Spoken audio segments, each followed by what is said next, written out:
Terbongkar. Setelah berubah pikiran, Ferdy Sambo disebut sudah bertekad habisi nyawa Brigadir J. Namun sebelum kita lanjut, mohon luangkan jari Anda, untuk menekan tombol like dan subscribe, agar kami lebih bersemangat menyajikan berita terupdate setiap harinya. Suara Cianjur, kejadian pembunuhan terhadap Brigadir J bukan tanpa sebab, disinyalir banyak dugaan kenapa Ferdy Sambo menghabisi nyawa anak buahnya tersebut. Bahkan disebut-sebut jika Ferdy Sambo memang sudah memiliki tekad untuk menghabisi nyawa Brigadir J. Kasus ini masih terus bergulir, bahkan terkini Ferdy Sambo sedang dilakukan pemeriksaan menggunakan alat uji kebohongan. Menelisik tentang apa yang dibicarakan Ferdy Sambo terhadap Baradae, seolah membenarkan teganya seorang atasan terhadap anak buahnya sendiri. Terlepas dari dugaan kasus pelecehan seksual di Magelang yang menyebut kalau Brigadir J telah melakukan tindakan melukai harkat dan martabat keluarganya, namun hal itu tidak bisa dibuktikan.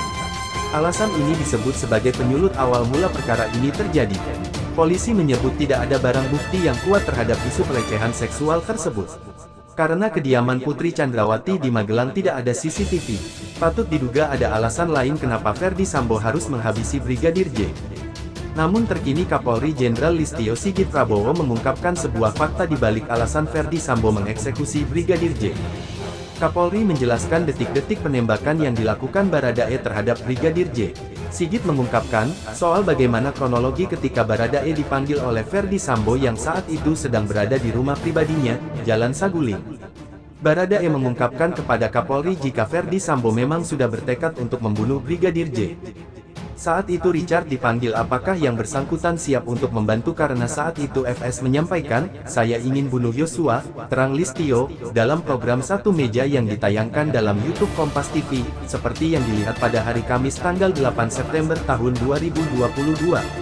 Baradae yang telah dibuai janji oleh Ferdy Sambo pun akhirnya menyetujui soal perintah dari atasannya tersebut. Setelah kasus ini mencuat ke publik dan menjadi sorotan ramai masyarakat, kemudian langkah Kapolri langsung memanggil secara khusus kepada Baradae. Dalam pertemuan pertama itu, menurut Sigit kalau Baradae masih berupaya untuk menguatkan skenario yang telah dirancang oleh Ferdy Sambo, bahwa terjadi tembak-menembak yang mengakibatkan Brigadir J tewas. Sempat saya panggil juga, saya tanyakan dan dia pada saat itu mau menjelaskan memperkuat skenario FS, kata Sigit. Tak lama kemudian, Kapolri mengelurkan surat telegram rahasia, yang berisi daftar mutase dan pencopotan terhadap para perwira, yang diduga terlibat dalam pusaran Sambo. Setelah itu Baradae pun secara tiba-tiba merubah keterangannya. Dari keterangan tersebutlah tabir di balik kasus ini menemukan titik terang.